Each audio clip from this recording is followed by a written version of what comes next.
Ljubav. Ma čuvaj se moj Ljuba Stankovića sutra. U 2. U obitelji Jurčić ne pamte večer kad se ne čuju sa svojim sinom. Tako je bilo i sinoć. Ljubo i kažu redovito zove. Jedino ako je negdje otiđe daleko, ponad nas malo sa zakašnjenjem nazove. Javi se. Da je u Meksiku ili u Americi ili makar gdje bio. Posljednje vrijeme sinova slika smiješi im se sa svih strana, no njima je najljepša ona crno-bijela. Jedini im se sin rodio prije nepune 53 godine, upravo ovdje u Ružićima. Ondje je započeo pučku školu, a završio u susjednim Grudama. Vrijeme je provodio sijući duhan i igrajući nogomet. On je imao naziv, ako se dobro sjećam, Šaca. A Šaca je najvjerojatnije izvedenica od Faca. On je bio onako, već se je tada isticao u određenim osobinama od ostalih, pa je vjerojatno i njegov nadimak odatle. Osim Ljube Jurčića, ovu crkvu iza mene u djetinjstvu je posjećivao i zagrebački gradonačelnik Milan Bandić, koji potječe iz susjedne Pogane Vlake. Tako je Grudska općina postala rasadnik SDP-ove političke elite, za razliku od 90-ih, kad je Široki Brijeg davao vodeće ljude HDZ-a. A s melankolijom u srcu daroviti mladić iz Ružića napušta hercegovački Krš i seli se u Zagreb.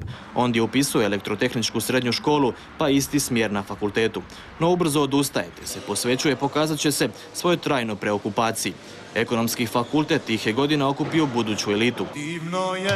Na predavanja ide zajedno s Božom Prkom, Đurom Njavrom, Hrvojem Petračem, Željkom Antunović i Željkom Krušlinom. Ja ga se sjećam kao čovjeka koji nije prezao niti od tulumarenja. Noći smo izgubili.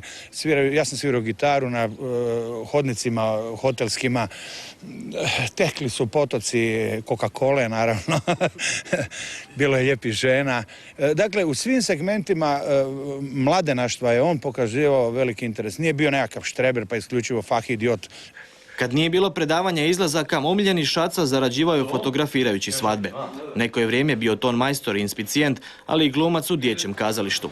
Istodobno je uređivao i pisao za studentski list na ekonomiji. Svestranost i talent ubrzo bivaju prepoznati. Slijede stipendije i rektorove nagrade, ali i profesorska fotelja. Njegova predavanja zbilja možete slušati, po 3-4 sata izbilja vam nije dosadno. I eto, kao profesor isto mogu reći da sve najbolje njemu. Jako dobar.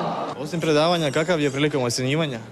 Prilikom ocjenjivanja korektan, nema problema ni na ispitima, pismenim, usmenim. Svi prolaze? Prolaze oni koji nauče. Profesor Jurčić je super profesor, nije strog i jako je dobar. Ima jako zanimljiva predavanja i jedan je od rijetkih profesora koji daje primjere iz Hrvatske, a ne iz svijeta. 90. dočekuje kao poduzetnik, osniva tvrtku koja se bavi izvozom elektrotehničkih proizvoda, koju poslije i prodaje. Ne ulazi niti u jednu stranku. Jedino na što pristaje jest da bude član tima koji je 98. trebao predsjedniku Tuđmanu predložiti novu ekonomsku strategiju. Prvi politički uzlet doživljava 2002. kad postaje ministar gospodarstva. 5 godina poslije jedan je od najjačih predizbornih aduta SDP-a. Hoćete tražiti od njega da se priključi, da se upiše u stranku? Nemamo nikakve potrebe na bilo koga, a ponajmanje na ljude poput Ljube Jurčića, utjecati na takav način. Kao što sam rekla, SDP nikad nije zatajio, SDP-ove kvalitete i kvalitetne politike nikad nije zatajio i potpuno je nebitno ima li ili nema stranačku iskaznicu. S njom ili bez nje, ovaj doktor ekonomskih znanosti svojim idejama podiže rejting svojim istomišljenicima. Posljednja koja diže prašinu u političkoj areni je prijedlog o porezu na kapitalnu dobit. Danas spriječiti razvoj tog tržišta je potpuno neodgovorno. Ništa manje bure nije izazvao ni prijedlog da se Jurčića kandidira za premijera. Račanova odsutnost prouzročila je gužvu u vrhu stranke. Nitko nema pravo sa strane, špekulirajući u pokušajima da u stvari rasloji jednu kvalitetnu stranku u njenom usponu, kandidirati bilo koga na čelo jedne takve stranke. O tim pitanjima uvijek su i uvijek će odlučivati SDP-ovci. Gospodin Jurčić je jedan vrlo dragi i ozbiljan čovjek i stručnjak, moj kolega u bivšoj vladi i siguran sam da će biti i ministar u mojoj vladi. Privatni život, s druge strane, skriven je daleko od očiju javnosti. Zna se samo da posjeduje stan i poslovni prostor u Zagrebu, te da ima udjela u nekoliko trgovačkih društava. Nikad se nije ženio, ali ipak jedna mu je prijateljica promijenila život. Uvidjevši da umire, povjerila mu je na čuvanje svoju kćer o kojoj se i danas brine. Uloga oca, 22-godišnje Tije, katkad je, priznaje, teža od obnašanja ministarske fotelje. Oni koji su odvarali malo na grublji način i siroviji, onda sam im morao smiriti da pokaže ipak da ona nije bez ikoga. Kako? Šta ste? Tukli?